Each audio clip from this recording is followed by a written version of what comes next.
Yeah, I got about 10. Hey guys, it's Matt, fantasy salesman, fantasy analyzers here with Detroit Beastie, my boy from That's me. Detroit.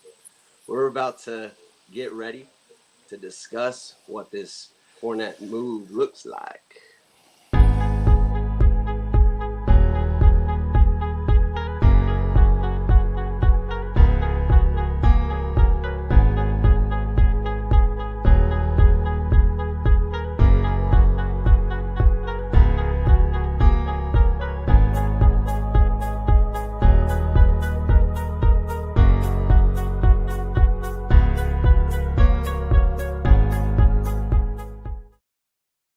Once again, what's up, guys? It's Matt, fantasy salesman. Detroit Beasties here. We're going to discuss what this signing by the Bucs is going to look like as far as fantasy and maybe the Bucs itself. They got Tom Brady, they got Godwin. They're a team and they stacked. So let's get right to it. What are your thoughts on this, Detroit Beastie? Well, first of all, thanks for having me. It's kind of a impromptu kind of thing, but I'm happy to hang with you and anybody else. So real quick, last night I sent out a tweet, and I think I even mentioned it on Facebook, where I wanted a day or two to process this, right? Because yesterday on social media, that's how it works. Within seconds, people were commenting, and it just gets exhausting, in my opinion, right? So I wanted to sleep on it and then, discuss it and get into it today in terms of my rankings, my opinions, and all that. So, you asking me on with you is kind of perfect because this is the first time I'm going to discuss it, which is great. But in Tampa Bay, they're kind of building their own. They're playing real life fantasy football, which Adam Rank said. I'm sure you and whoever's watching this knows who Adam Rank is, and he's absolutely right. Their team is stacked, but we know that doesn't always mean success. These guys, especially in football, these guys got to gel, and there's a lot of moving parts. So let's see what happens in the next few days before week 1. Oh, absolutely. Like I said, they got Tom Brady, they got all these guys, and he's coming in with Ronald Jones. They brought in LaShawn McCoy as well. Like you're saying, this is a fantasy team. What is going on? So we'll kind of get into what that split may look like. What are your initial thoughts on how it's going to affect that backfield specifically? And here's another thing. And I know I've always prided myself on being prepared and having notes, but I haven't really written anything down yet. As I told you before we went live, I've tinkered with my rankings, but I haven't republished them yet. I think that we're going to be in for a treat, but it's going to be like a long, tumultuous way until we get to the actual payoff of the events. I know Bruce Arians, their head coach in Tampa, came out this morning, I believe, and said Rojo is still our guy, but he's had a long history of just BSing us. I wouldn't say lying to us, but he, Coach speak.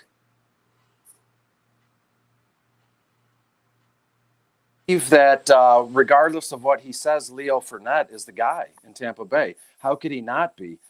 I've seen multiple tweets and stories on social media and even the internet saying Jacksonville didn't cut Leo Fournette because he was bad. They cut him because, I don't know, did they not have use for him? But the guy, he had, I believe, over 1,600 total yards last season, but his touchdowns were low. If he would have had some, more scores, he would have been, a top 15, top 20 back. And so this season, I think they ride him. He can be a workhorse back. We know he can be. And Rojo he's never done much. So why would we think that Rojo is going to be the guy in Tampa Bay when you have the draft pedigree and the ability that Fournette does? And listen, you might think I'm trashing Rojo, but I'm a big Ronald Jones fan. But this just kind of, makes it sticky, obviously. Yeah. And so essentially what I'm seeing is from Jacksonville kind of a rebuilding moment where they want to kind of shed old weight in a sense and kind of trim the fat. Fournette is not fat, you know what I mean? No. But at the same time, he's going to free up some cap space for them going in the future as they prepare for this draft coming up. They got Gardner Minshew. They got a few pieces that are strong, but they may be in full rebuild and kind of moving on from Leo. That's kind of where you're going. They're like the Lions. They're like my Yeah. Detroit Lions. They're always in rebuilding mode, yet the Lions haven't done a thing. At least Jacksonville can hang their hat on that they played in an AFC championship game a few seasons ago. I believe they lost to the Patriots. That was the year the Patriots won the Super Bowl. But Jacksonville is always rebuilding. Their franchise definitely reminds me of the Lions or the Jets, things like that. And again, who am I to judge what the brass and the higher ups do at Jacksonville? Of course. So, when you cut a guy like that with the pedigree and the studliness that Leo Fournette, brings to your team, it's more than just results, or there's something else that was going on, and unfortunately we might never know, and if we do, it'll be a few years down the road. Yeah, for sure. So what I see as far as what you're saying is about going into Tampa Bay, and just to address this before we move on, I really think that coach speak is really something to be careful about as far as what is Arians saying. We know Arians with DJ a couple years ago. DJ was a monster. We know that he likes to ride the guy that's doing well and it's the strongest and kind of what's best fits the team, which I personally enjoy watching because I know he's a player's coach. Mm-hmm. If a guy fumbles, he's gonna scream his head off and bench him maybe for the rest of the game if he feels like it. So it's exciting to see what Leonard Fournette does on the Bucs. So here's my thing on the other side of the coin, right? So this is Bruce Arians' first season coaching Tampa Bay. Brady's first season playing not in New England, right? I think it's a good move for Bruce Arians to actually give that RB1 spot to Rojo after these guys have, they've been together for a few months now. They've been working, when in terms of professional sports, especially football, guys talk about going to war together. You got to have that cohesiveness if you want to do anything and you want to have any success. So I feel, Leo Fournette coming in a week before the season starts and Bruce Arians just handing him the RB1 spot would be a slap in the face to all the other guys who have been there putting in work. They've been there throughout camp, Rojo and even Dare Ugabla. They were working together for months, just catching passes and, overall, working on their timing, let's say. So I believe that, Brady being Brady, personally, I believe he's the best quarterback of all time. That's an argument for another show, but he's almost, it's in a way kind of like Larry Fitzgerald in Arizona. These guys they're player coaches, right?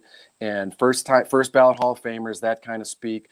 But I believe it's a good move for Arians and Tampa Bay to let Rojo handle the RB1 role for at least a couple weeks, right? And then if he doesn't perform well, the coach and the organization can use that as their out. Well, we gave Rojo some time to handle the snaps, and he didn't do well, so we're going to swap him out for Fournette.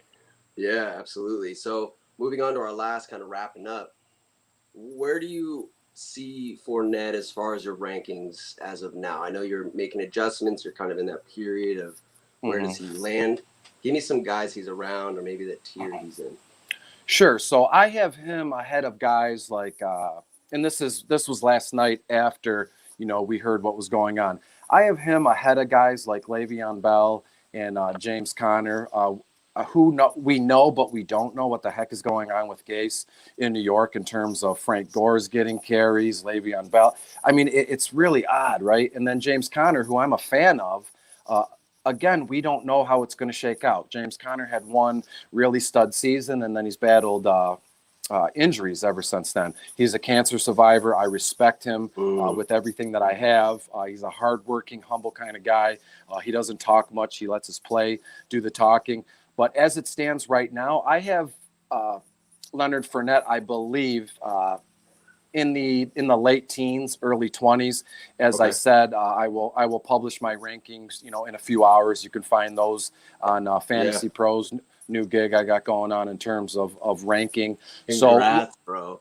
Thank you. Look for that, and I'm sure I will share it. And I always love talking and chatting with people, about why I have a guy here. Why do you have Leonard Fournette above a James Conner or a Le'Veon Bell? So again, as it stands now at this moment in time, I have him right about anywhere between 18 to 22. And I know when I say within 4 spots, 18 to 22, that's a big deal, especially in terms of drafting and trading. But I promise you, Matt, and I promise everybody that's listening or will watch this, I'll have it dialed in and hammered home here in a few hours. Yeah, for sure. So you can check Detroit Beastie out at Fantasy Pros. His handle's right there on the screen, Detroit Beastie on Twitter. Love having you. One thing I want to point out before I close this out is I have cystic fibrosis. It's kind of a personal mission of mine to make sure that other people know that. Also about cystic fibrosis, not about me. You can care less about me. I don't know. That's neither here nor there. So that's what my mission is personally. Thank you for tuning in, Fantasy Analyzers. Having Detroit Beastie with me, it's been an honor, brother, and I hope to have you on again. You're welcome anytime, and be on the lookout for my IDP deep dive. That's my content is strictly on DFS cheat sheet, and as I said, I'm ranking with the best, in my opinion, Awesome. Fantasy Pros. If you have any questions or anything, catch us on Twitter. Also, fantasyanalyzers.com. You guys have a good day. Bye.